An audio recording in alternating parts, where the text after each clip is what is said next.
ओम Sai Ram. Shirdi Sai channel की ओर से प्रस्तुत साई संदेश पत्र के क्रम में द्वारका माई से साई संदेश में कहा गया है कि कैप्टन हाटे, बीकानेर के निवासी कैप्टन हाटे बाबा के परम भक्त थे। एक बार स्वप्न में बाबा ने उनसे पूछा कि क्या तुम्हें मेरी विस्मृति हो गई है। श्री हाटे ने उनके श्री चरणों से लिपट कर कहा कि यदि बालक अपनी माँ को भूल जाए तो क्या वह जीवित रह सकता है। इतना कहकर श्री हाटे शीघ्र बगीचे में जाकर कुछ बलपपड़ी सेम तोड़ लाए और एक थाली में सीधा सूखी भिक्षा तथा दक्षिणा रखकर बाबा को भेंट करने आए। उसी समय उनकी आंखें खुल गई और उन्हें ऐसा भान हुआ कि यह तो एक स्वप्न था।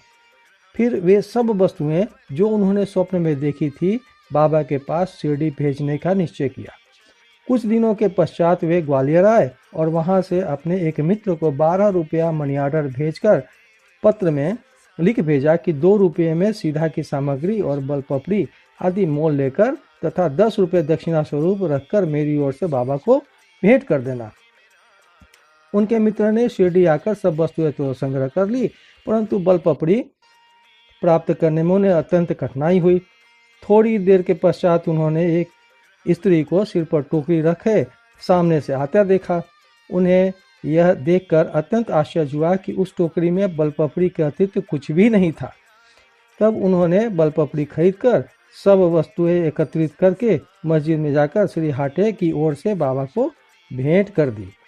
दूसरे दिन श्री निमोनकर ने उसका नैवेद्य चावल और बलपपड़ी की सब्जी तैयार कर बाबा को भोजन कराया। सब लोगों को बड़ा विस्मय हुआ कि बाबा ने भोजन में केवल बलपपड़ी ही खाई और अन्य वस्तुओं को स्पर्श तक न किया।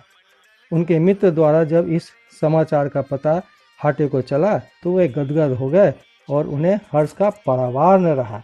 ओम साई राम।